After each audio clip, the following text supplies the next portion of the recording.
Македонскиот преседател во телевизиско интервју на Хрватската национална телевизија ХТВ ја образложи тиранската платформа и ги изнесе своите ставови за политичката состојба во земјата и можните решенија за излез од кризата. Во однос на платформата од Тирана, Иванов вели дека нејзината намера е албанскиот јазик да се изедначи со македонскиот и да се промени уставниот амандман кој произлегува од Охридскиот рамковен договор, согласно кој заедниците во Македонија своите права ги добиваат врз основа на нивната застапеност од 20% во државата. Значи, интенцијата на платформата од Тирана е тие 20% да се променат, албанскиот јазик да биде ист со македонскиот и со тоа се ускратуваат стекнатите права што ги има во Македонија, бидејќи турците имаат општина каде службен јазик е турскиот јазик, училиштата се на турски јазик, ние имаме ромска општина каде што ромскиот јазик е службен јазик, службениот весник е на ромски, школите се на ромски јазик, исто така и србите имаат општина на српски јазик,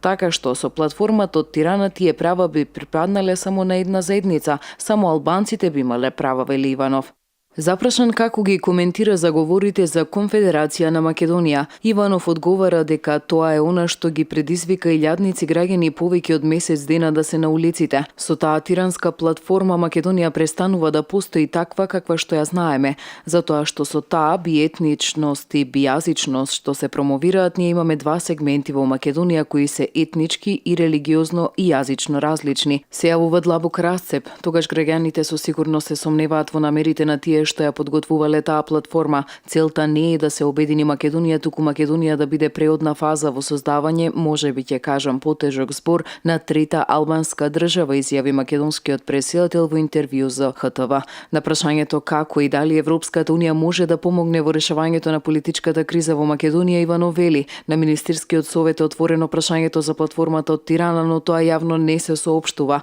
Не можат јавно да ја осудат за тоа што би настанале и проблеми за главниот актер, односно за Еди Рама. Во Албанија би било проблем кога тој би се повлекол од таа платформа, така што состојбата е сега многу покомплексна отколку што беше претходно, изјави преседателот. Затоа треба здрав разум, да се седне и да се разговара, затоа што секогаш се можни решенија, вели Иванов, и додава дека тој, како преседател, досега учествувал во изнаоѓањето на две такви решенија, посочувајќи ги лидерските средби, и им порача на парламентарните партии дека мора да најдат начин прво да изберат преседател на собранието за да се отстрани правната пречка за определување на мандат. Потоа да се каже дека приоритет се европските реформи, а не туги платформи. Тие туги платформи доведуваат да се создаде владата која што ќе биде уценета и која нема да ги исполнува барањата на граѓаните. Во Македонија имаше над 90% поддршка за Европската унија. Сега таа се сведува на 70%. Продолжи да паѓа затоа што се гледа немоќта да се најде решение, бидејќи се бавиме со последиците, а не со причините,